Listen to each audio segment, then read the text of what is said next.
जय हिंद। मैंने हमेशा बोला है कि मैनिफेस्टेशंस की टेक्निक्स को अप्लाई करके अपनी लाइफ में किसी भी चीज़ को मैनिफेस्ट करने की कोशिश कभी नहीं करनी चाहिए। क्यों नहीं करनी चाहिए? क्योंकि जिस चीज़ को आप मैनिफेस्ट कर रहे हो इसका मतलब वो आपकी लाइफ में नहीं है। वो कोई व्यक्ति हो सकता है, कोई वस्तु हो सकती है, कोई परिस्थिति हो सकती है, कुछ भी हो सकता है। तो वो आपकी लाइफ में नहीं है तो उसके आपकी लाइफ में नहीं होने का कोई ना कोई कारण है, और उसी कारण को बोलते हैं एनर्जी ब्लॉकेजेस।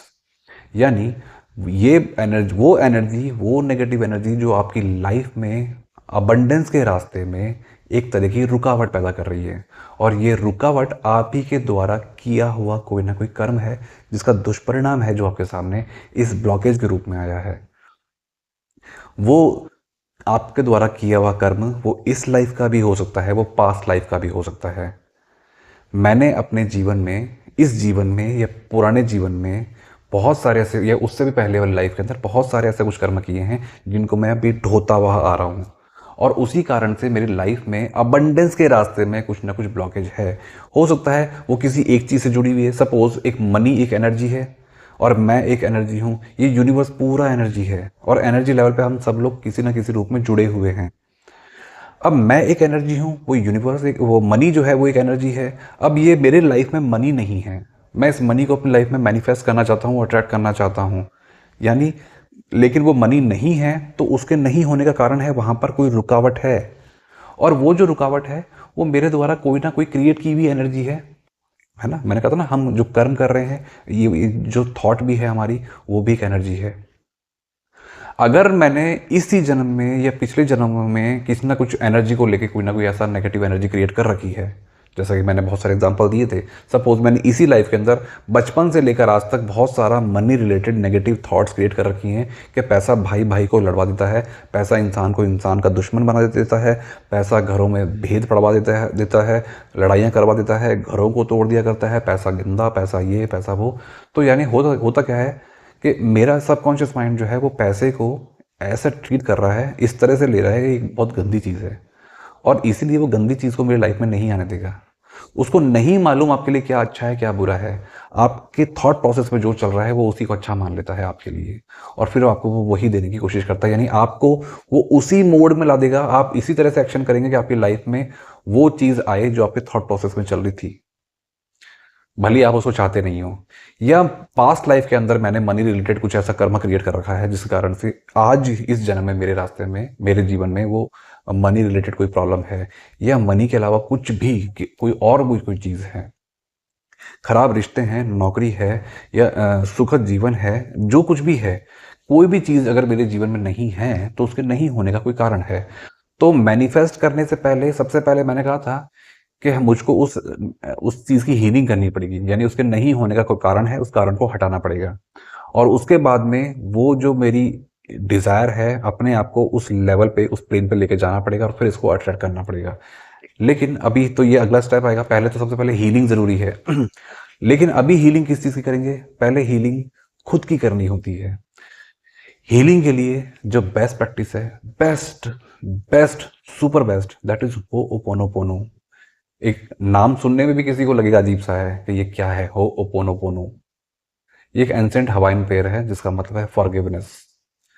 वैसे तो देखा जाए हर रिलीजन के अंदर इसको प्रैक्टिस किया जाता है, बट हवाई के जो लोग हैं वो उसको बहुत रिलीजियसली प्रैक्टिस करते हुए आ रहे हैं कई सदियों से।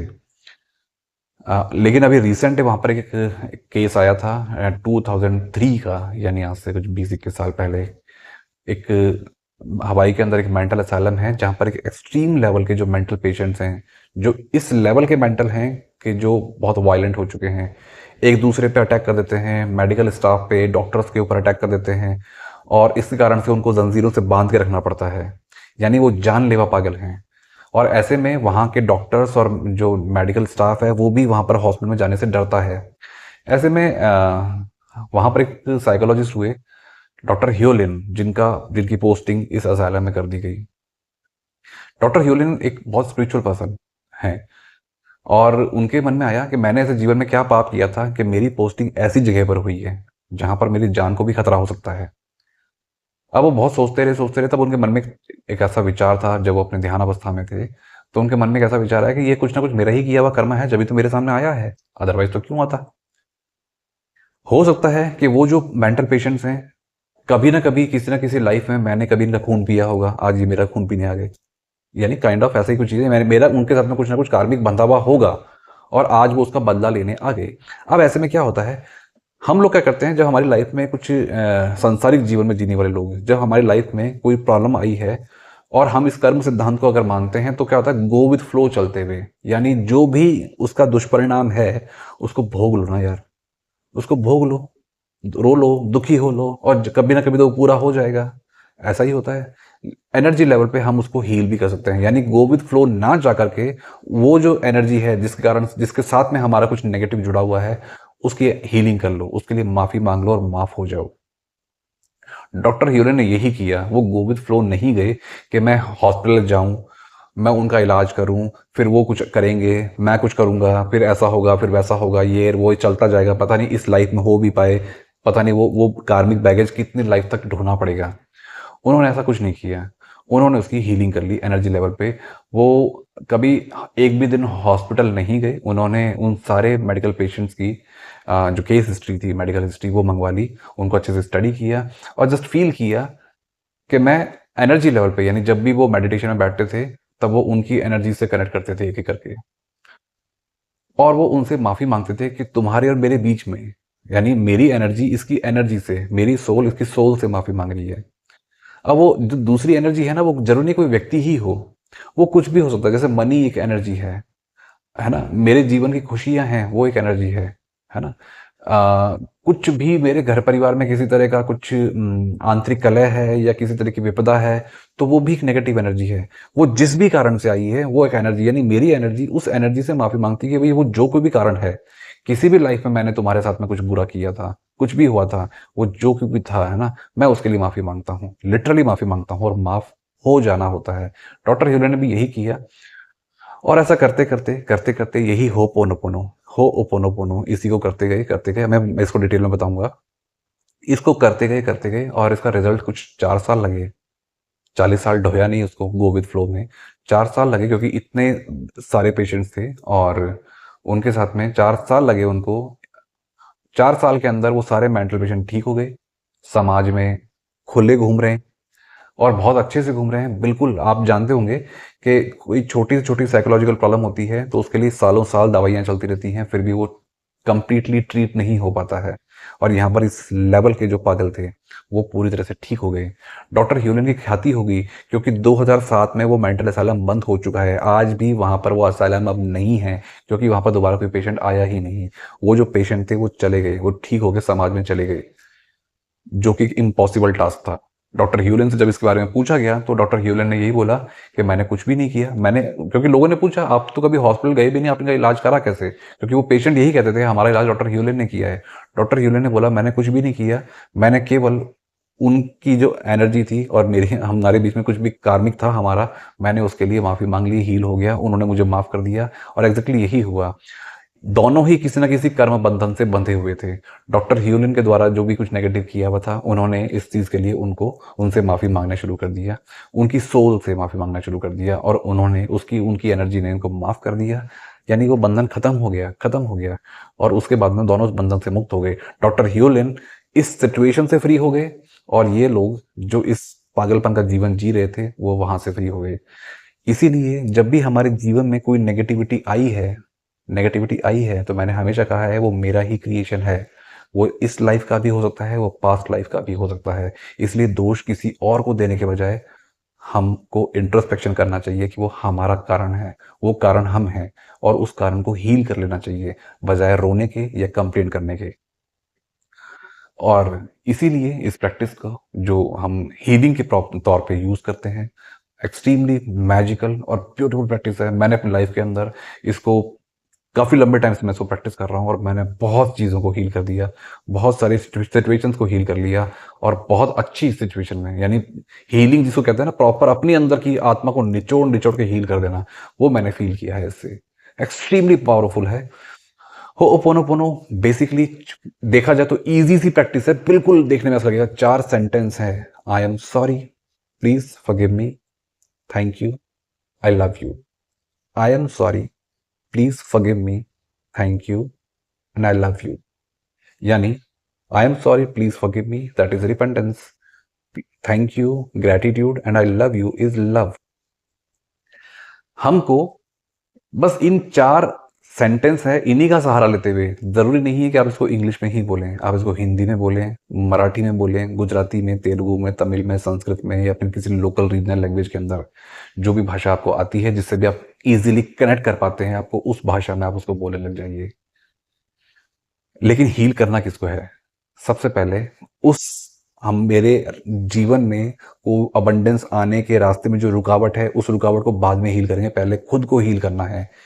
यानी उसके नहीं होने के कारण से मेरे अंदर एक नई नेगेटिविटी क्रिएट हो रही है कि वो क्यों नहीं है, वो क्यों नहीं है। यानी ये सबसे पहले मुझे अपने आप को हील करना पड़ेगा, तभी मैं दूसरी सिचुएशन को, दूसरी एनर्जी को हील कर पाऊंगा। तो सबसे पहले उसके नहीं होने का जो भी पेन, यानी हमको क्या करना होता है सिंपली अभी इस प्रैक्टिस के अंदर, यानी जब हम लोग डीप ब्रीदिंग करते हैं, अभी तक एक टेम्परेरी हीलिंग है। टेम्परेरी हीलिंग यानी क्योंकि वो इसलिए जरूरी है कि उस इस इंटेंस हीलिंग में जाने के लिए पहले मुझको लंबी लंबी सांसें लेके अपने दिमाग को शांत करना होगा। और उसके बाद में आप 10 मिनट ना करें, आप 5 मिनट के लिए डीप ब्रीदिंग कर लें। और उसके बाद में आप होओपोनोपोनो वाले मोड में जाएंगे, तो आप बिल्कुल वैसी अवस्था में बैठे हुए हैं। चाहो तो अपने हाथ को अपने हार्ट चक्र पर रख लो, बिल्कुल बिल्कुल सेंटर में। किसी भी रूप में मैं बस अपनी अंतरात्मा से जुड़ रहा हूँ, बाहर की दुनिया खत्म है। मैं, ये मेरी जो सोल है, मेरी जो एनर्जी है, मैं सिर्फ खुद से जुड़ रहा हूँ। इसलिए यहाँ पर हाथ रखते हैं तो एक फीलिंग होती है कि मैं अपने आप से जुड़ा हूँ, ये मैं हूँ, और मैं अपने आप से एक बात कह रहा हूँ। जब भी हम होपोनोपोनो करते हैं तो उसके लिए सबसे पहले जरूरी है जिम्मेदारी लेना, रिस्पॉन्सिबिलिटी लेना। दूसरा स्टेप होता है इंटेंशन सेट करना, एंड थर्ड स्टेप होता है उसको हील कर देना। तो सबसे पहले जिम्मेदारी, जिम्मेदारी किस चीज़ की? वो जो कुछ भी नेगेटिव सिचुएशन मेरी लाइफ में जो भी पेन हो रहा है उसके कारण से मुझे, जो भी एंजाइटी, जो भी डिप्रेशन, जो ओवर थिंकिंग, एनी हाउ जो चीज़ मुझे परेशान कर रही है, और वो जो मैं परेशानी मैं खुद को दे रहा हूँ, उसकी सारी जिम्मेदारी मेरी है। वो मेरे ही किसी ना किसी कर्म के कारण से मेरी लाइफ में है। सिर्फ अपने दर्द को हील करना है इस समय, सिचुएशन को नहीं हील करना। वो सिचुएशन जो भी है वो बाद में हील करेंगे। सबसे पहले उसके कारण से जो पेन है मेरी लाइफ में, जो दर्द है मेरी लाइफ में, वो जो एंजाइटी है, वो मैंने खुद को दिया है। इसके लिए इसकी सारी जिम्मेदारी, 100% रिस्पॉन्सिबिलिटी, 99.99% भी नहीं, 100% responsibility. I am taking the 100% responsibility of the situation, of the phase I am going through. मेरे जीवन में वो जो कोई भी दर्द है, वो जो कुछ भी कारण है उसका, उसकी 100% जिम्मेदारी मैं मेरे ऊपर लेता हूँ। और इसके लिए मैं अपने आप से माफ़ी मांगता हूँ। आई am sorry, please forgive me. Feeling, यानी जिम्मेदारी ले ली, अब आप इंटेंशन सेट करने पे आते हो। आई am sorry, please forgive me, please मुझे माफ कर दो, प्लीज मुझे माफ कर दो। फीलिंग, फील करो मैं खुद से माफी मांग रहा हूँ। देन खुद को माफ भी करिए, करिए खुद को माफ। एक और फील करिए मैं खुद को माफ कर रहा हूँ। एंड जब मैंने खुद को माफ कर दिया, तब अगला, thank you so much for a beautiful soul that I am. Thank you so much and I love you, I love you the most. ये हो गया आपका इंटेंशन। अब आप इसके बाद में इसको एक चैंट की तरह से, चाहे आप मुंह से बोले चाहे मन में करें, लेकिन आपको फीलिंग्स आनी चाहिए। आई am sorry, please forgive me, thank you, I love you. I am sorry, please forgive me, thank you, I love you. I am sorry, please forgive me, thank you, I love you. ये कुछ ऐसा है कि हर एक sentence को feel करना है। Simply एक रट्टा मारना, आई am sorry, please forgive me, thank you, I love you, I am sorry, please forgive me, thank you, I love you, I am sorry, please forgive me, thank you, I love you, से कुछ फर्क नहीं पड़ने वाला। आई am sorry, please forgive मी के अंदर वो भाव आना चाहिए। आई एम सॉरी, प्लीज फॉरगिव मी, भाव है कि मैं माफी मांग रहा हूं खुद से। देन जब मैं थैंक यू बोलता हूं तो लिटरली मैं ग्रेटफुल होता हूं। Thank you and I love you, मैं प्यार से भरा हुआ हूं। और इसको आप करते जाइए, ज्यादा नहीं, 5 मिनट आप खुद को दीजिए इस चीज के लिए, रोज अपनी हीलिंग के लिए। मैं आपको बताऊं, मैंने जब खुद की हीलिंग स्टार्ट की थी, मुझे पता भी नहीं था कि मैं किस अंदर से नेगेटिविटी में गिरा हुआ हूं। और हीलिंग के बाद में मैंने उसके रिजल्ट को देखा। कैसे देखा? कि जब मैं खुद को हीलिंग करता था खुद की, तब मैं रोया करता था, बेशुमार रोया करता था। मेरे भर भर के आंसू गिरते थे, और मैं सोच में पड़ता कि आंसू मुझे आ कहाँ से रहे हैं, क्योंकि वो मेरे अंदर का कचरा था जो निकल निकल के बाहर आ रहा था उन आंसुओं के रास्ते से।